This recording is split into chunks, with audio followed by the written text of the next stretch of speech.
여러분 안녕하십니까? 뉴스투데이 제주입니다. 우리나라 20세 이하 축구팀의 월드컵 우승을 염원하는 단체 응원이 제주에서도 열렸습니다.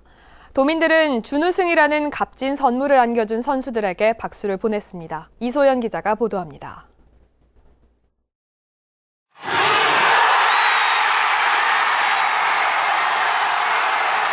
전반 4분 만에 터진 대한민국의 선제골. 이강인의 날카로운 페널티킥에 붉은 악마들의 환호성이 터져나옵니다. 새벽 1시 폴란드에서 열린 20세 이하 월드컵 대한민국 대 우크라이나의 결승전. 태극전사들의 사상 최초 결승 진출에 도내 주요 경기장에는 수천 명의 도민들이 몰렸습니다. 특히 뒤늦게 대표팀에 발탁된 제주 유나이티드 소속 이규혁 선수 등장에 도민들의 응원이 쏟아졌습니다. 너무 설레고 행복하고 들어올 때 너무 진짜 감동 먹어서 울 뻔했어요. 대한민국은 선제골을 넣으며 기선제압을 했지만 우크라이나에게 연달아 3골을 내주며 곳곳에서는 탄식이 쏟아졌습니다. 3대1 대한민국 축구대표팀은 아쉽게 패배했지만 축구팬들은 우리 선수들의 선전에 박수를 보냈습니다. 일단 대한민국의 결승 온 것 자체가 기적이라 생각해요. 저는. 많은 이변을 만들어내고 올라왔잖아요. 전 이미 그 자체로도 참 충분히 행복해요. 제주 곳곳에서 뜨거운 응원 열기가 솟아났던 지난밤. 대한민국은 준우승이라는 값진 성과를 일궈내며 한국 축구의 가능성을 보여줬습니다. MBC 뉴스 이소연입니다. 제주 제2공항 입지 선정 타당성 재조사가 오늘 마무리됩니다. 제2공항 입지 선정 타당성 재검토위원회는 오늘 서울 김포공항의 한국공항공사 본부에서 마지막 회의를 열고 최종 권고안을 어떻게 작성할지 논의할 예정입니다. 하지만 제2공항 부지 점수 조작과 기존 공항 확장 보고서 누락 의혹 등에 대한 반대 측과 국토부 추천위원들의 의견이 엇갈리는 데다 반대 측은 공론조사를 반드시 실시해야 한다는 입장이어서 권고안이 만들어질지는 불투명한 상황입니다. 녹지국제병원 허가를 놓고 소송 중인 헬스케어타운과 사업이 원인 무효된 예래 휴양형 주거단지 등 제주국제자유도시 핵심 사업이 최대 위기에 놓였습니다. 오승철 기자가 취임 100일을 넘긴 문대림 JDC 이사장을 만나 현안에 대한 해법을 들어봤습니다. 반갑습니다. 반갑습니다. 벌써 100일이나 지났습니다. 그동안의 소감이라든가 가장 기억에 남는 에피소드가 있다면 말씀해 주십시오. 소감은 아시다시피 JDC가 현안이 많지 않습니까? 그래서 현장을 쫓아다니는 일들이 주로였고요. 임직원들과 소통을 통해서 저희의 조직 개편을 했고 그리고 신경영 방침을 수립을 했습니다. 뭐니 해도 지금 헬스케어타운 문제, 녹지국제병원 문제인데요. 이 문제를 지금 어떻게 풀어나갈 계획이신가요? 도와 JDC가 실무 협상에 들어갔고요. 그리고 지금 소송이 진행 중이긴 하지만 소송 외적인 방법들에 대해서 다각적으로 노력을 하고 있고 저희가 생각하는 대로라면 7월 말경, 8월 초순경이면 공사가 재개될 것이다 이렇게 생각을 하고 있고요. 판결 결과에 따라 가지고 병원 운영을 어디서 해야 되는가부터 도와 협의하면서 도가 제시하는 안 그리고 시민사회단체 도의회가 제시하는 안 그런 안들을 종합해서 병원 문제도 해결해 나가려고 하고 있습니다. 토지 관련 환매 소송 그리고 보자회로부터 손해배상 청구 소송이 진행 중입니다. 한 9월쯤 되면 어느 정도 윤곽이 드러날 것으로 보입니다. 그런 과정을 거치면서 새로운 사업 변경에 대한 고민을 도와 그리고 토지주, 지역주민 투자자들과 이제 협의하면서 풀어나갈 생각입니다. JDC는 정부가 제주도에 준 특혜적 조직입니다. 어떻게 활용을 하느냐의 문제라고 봐지고요. JDC가 앞으로 중앙정부와 제주도와의 가교 역할을 하면서 제주도의 이익을 극대화시켜내는 그러한 일들로서 보답을 해나가겠다는 말씀을 드리겠습니다. 네, 마지막으로 도민들께 한 말씀 해주십시오. 네. 도민 여러분, JDC가 다시 태어나겠습니다. 제주의 가치가 전제된 사업으로서 도민들께 사랑받는, 환영받는 그러한 JDC로 거듭나도록 노력하겠습니다. 지켜봐 주십시오. 감사합니다. 제주국제자유도시개발센터 내국인 면세점이 개장 이후 벌어들인 순수익이 1조 3천억 원에 가까운 것으로 나타났습니다. JDC에 따르면 제주공항 내국인 면세점은 지난 2002년부터 지난해까지 16년 동안 1조 2,933억 원의 순수익을 남겼고 지난 2015년 이후 4년 연속 1,000억 원대의 순수익을 기록했습니다. JDC는 또 신화 역사공원과 헬스케어타운 등 개발 사업자들에게 토지를 분양해 7,094억 원의 수입을 올렸다고 밝혔습니다.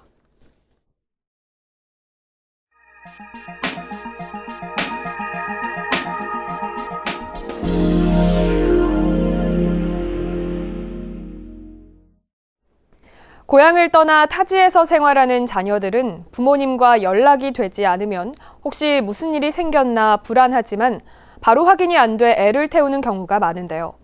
경남 남해군에서 이런 걱정을 덜어줄 보물섬 안전징검다리를 만들었다고 합니다. 신동식 기자가 보도합니다. 남해군의 한 버스 정류장. 버스를 기다리는 사람 대부분은 어르신들입니다. 고향을 떠나 타지에 사는 가족들은 부모님의 건강과 안전이 늘 걱정입니다. 이런 걱정을 덜어주기 위해 남해군의 노인과 사회적 약자의 안전을 지키는 사회안전망인 보물섬 안전징검다리가 가동됩니다. 군청 경찰서, 소방서, 우체국, 화방남해 노인통합지원센터, 남해군 이장협의회 등 6개 기관 단체는 사회적 약자 보호를 위한 안전징검다리 업무 협약을 맺었습니다. 모든 어르신들이 자녀들과의 어떤 소통을 통해서 고독사하지 않고 편안한 노후를 즐기는데 그 시점이 있을 겁니다. 안전징검다리는 내 고장 내 이웃은 우리가 돌본다는 목표로 부모님의 안전 확인 등의 민원을 경찰에 접수하면 관계 기관에서 현장에 출동해 민원을 해결해 줍니다. 민원 접수는 남해경찰서 홈페이지 안전징검다리 게시판 또는 징검다리 전용 전화로 연락하면 됩니다. 자치단체의 유관기관들이 이웃을 돌보는 지역공동체 치안협약을 맺은 것은 남해군이 처음입니다. 남해군에도 사회복지사들이 활동하고 있지만 대상은 혼자 사는 노인이나 생활보호자 등 취약계층에 국한돼 왔습니다. 홀로 사시는 어르신들에 대한 안전이랄까 걱정이 많이 들어드리고 또 이런 것들이 정착되면은 남해군이 정말 어르신들이 살기 좋은. 남해군은 65살 이상 노인 인구가 36%로 초고령 사회에 진입했습니다. 어르신들과 이웃의 안전을 지키는 보물섬 안전징검다리는 6월 말부터 본격 가동될 예정입니다. MBC 뉴스 신동식입니다. 자치단체마다 넘쳐나는 재활용 쓰레기가 문제인데요. 버려지는 소재를 이용해 새로운 제품을 만드는 업사이클링이 주목을 받고 있습니다. 전남 지역에서는 순천에 첫 업사이클링 센터가 들어섰습니다. 박민주 기자가 보도합니다. 순천 업사이클 센터입니다. 공방에 모인 주부들이 쓰다 남은 가죽으로 생활용품 만들기가 한창입니다. 자투리 가죽을 두드리고 구멍을 내고 실을 묶어 자신만의 연필꽂이를 만들어냅니다. 낡고 오래된 청바지도 오리고 모양을 내고 덧붙이기를 거치면 새로운 물품이 됩니다. 버려지는 옷이 아닌 가방이나 장바구니, 손지갑으로 재탄생합니다. 버릴 수 있는 청바지가 다시 작품으로 재탄생한다는 게 놀랍고 재밌어요. 한 땀 한 땀 내가 직접 한다는 것이. 분해되는 데만 100년 이상 걸린다는 플라스틱컵. 일회용 플라스틱컵은 생활공간에서 간편하게 키울 수 있는 화분으로 변했습니다. 업사이클 센터에는 고철과 폐플라스틱을 활용한 어린이 놀이터도 조성됐습니다. 이처럼 기존에 버려지는 제품을 단순히 재활용하는 차원을 넘어서 새로운 디자인으로 제품을 만드는 업사이클링. 도내에서는 처음으로 순천의 업사이클 센터가 들어섰습니다. 만여 톤이 지금 재활용이 가능한데 지금 실질적으로는 1,000톤밖에 지금 재활용되지 않고 있는 실정입니다. 그래서 대한민국 생태수도 순천 이미지에 맞게 쓰레기를 줄여나가는 데 목적이 있다고 보시면 되겠습니다. 환경부 시범 선도 사업으로 지정돼 47억 원을 들여 건립한 업사이클 센터. 자치단체마다 넘쳐나는 재활용 쓰레기 문제에 돌파구를 여는 계기가 될 수 있을지 시범대에 오르고 있습니다. MBC 뉴스 박민주입니다.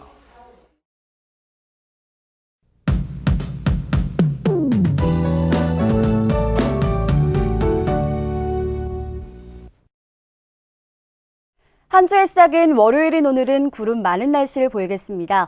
현재 기온 18도로 시작하고 있고요. 한낮에는 26도까지 올라 어제보다 조금 높겠습니다. 오늘은 강한 자외선을 주의하셔야겠습니다. 자외선 지수가 매우 높은 단계를 보이겠는데요. 외출하실 때는 자외선 차단제를 꼭 발라주시기 바랍니다. 다음은 자세한 지역별 날씨입니다. 현재 기온 북부와 서부 그리고 동부는 18도를 가리키고 있고요. 남부는 19도를 보이고 있습니다. 낮 최고 기온은 북부 26도, 남부 25도, 동부 24도, 서부는 23도까지 오르겠습니다. 이 시각 섬 지역은 대체로 맑은 가운데 기온은 17도 선에서 시작하고 있습니다. 해상에는 대체로 구름 많은 가운데 바다의 물결은 제주 남쪽 먼바다가 1에서 2m로 비교적 잔잔하게 일겠습니다. 현재 제주공항에는 구름 많은 날씨를 보이는 가운데 지연이나 결항 소식은 없는 상황입니다. 주간 날씨입니다. 이번 주 구름 많은 날씨가 지속되다가 주 후반으로 갈수록 맑은 날씨를 보이겠습니다. 날씨였습니다. 전 남편을 살해한 고유정의 아버지가 운영한다는 루머에 시달려온 렌터카 업체가 네티즌을 명예훼손 혐의로 경찰에 고소했습니다. 해당 업체는 고유정의 아버지가 운영했던 업체는 지난해 또 다른 업체에 매각됐는데도 자신들이 근처에 있다는 이유로 이름을 바꿔 꼼수 영업을 한다는 허위 악성 댓글이 퍼지고 있다고 주장했습니다. 한편 경찰은 고유정이 모 대학교 화학과 출신이거나 전 남자친구가 실종됐다는 소문은 모두 사실이 아니라고 밝혔습니다. 제주시가 올여름 폭염에 대비해 제주대병원과 제주중앙여고 등 버스 정류장 14군데에 에어커튼을 설치합니다. 에어커튼은 버튼을 누르면 3분에서 5분 동안 강한 바람이 나와 체감 온도를 낮추는데 현재 제주시청과 제주지방법원 앞 정류장에 설치돼 있습니다. 또 버스 정류장 24군데의 유리천정을 알루미늄 복합 패널로 바꿔 강한 햇빛도 막기로 했습니다. 갈수록 악화되는 대기오염을 측정하기 위한 시설이 설치됩니다. 제주도는 제주시 노형 로터리에 제주에서는 처음으로 도로변 대기오염 측정소를 오는 10월까지 설치하고 서귀포시 남어듭의 건물 옥상에도 올해 안에 대기오염 측정망을 설치하기로 했습니다. 제주 지역에는 현재 제주시 연동과 이도 2동, 서귀포시 동홍동 등 5개 지역 건물 옥상에 대기오염 측정망이 설치돼 있습니다. 숙박시설 건축 논란으로 중단됐던 서귀포시 대정읍 모슬포 남항 개발 사업이 다시 추진되고 있습니다.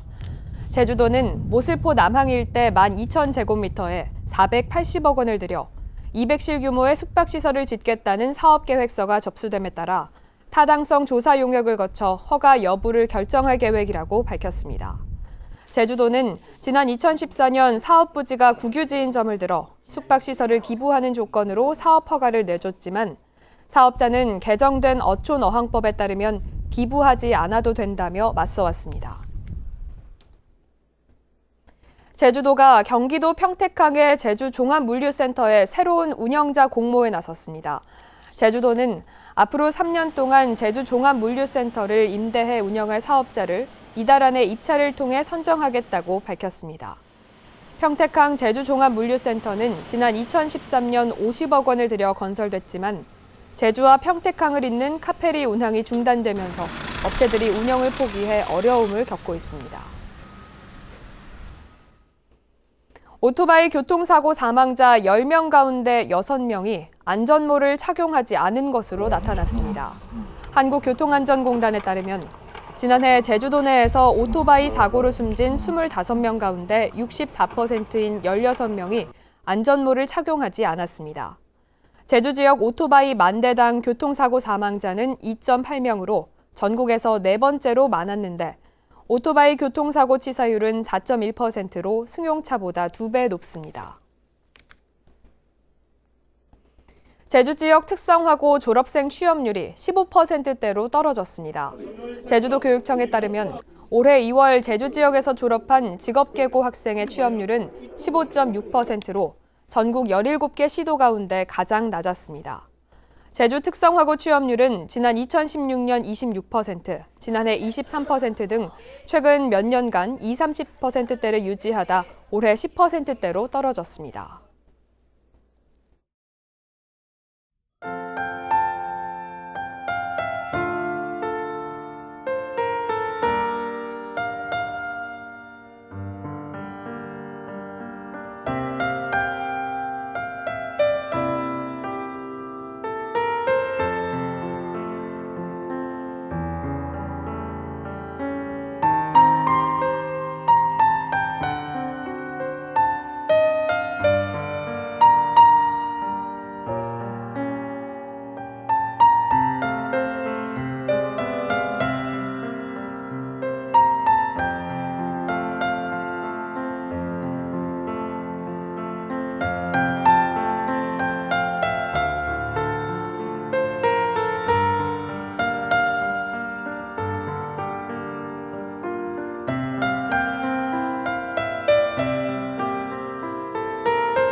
뉴스투데이 제주였습니다. 여러분 고맙습니다.